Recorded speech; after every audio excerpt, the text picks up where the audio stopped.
Сәби сүйгім келеді. 4-ші бөлім. Сіз бәрін біліп ештеңе айтпадыңыз ба? дейді.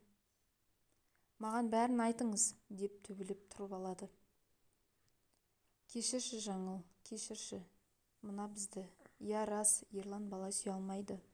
Оның бала сүю қабілеті өте аз. Саған айтсақ, Ерланды тастап кете ме деп қорықтық.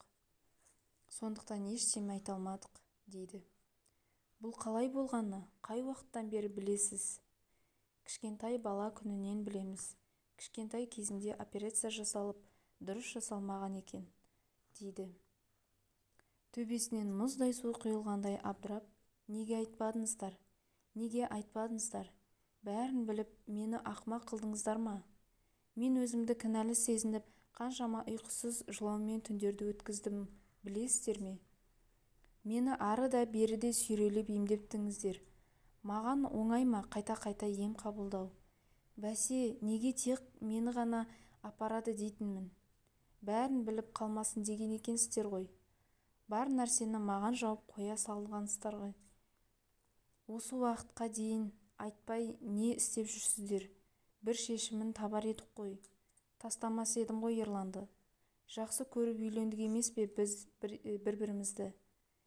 Мен болсам ұрпақсыз өтпесін деп тоқал әпермекші болдым. Қаншама уақытты жоғалттық. Осы уақытқа дейін айтқанда мен түсінер едім, деп ағыл-тегіл болып жылайды. Бір кезде, Ерлан біле ме бұл жайында? Жоқ, оған айтпашы жалынамын. Білмейді. Ол кезде Ерлан кішкентай болған. Айтпадық, дейді. Мүмкін осы аз мүмкіндікпен әке болатын шығар деген үміт болды бізде. Сондықтан ештеңе айтпадық.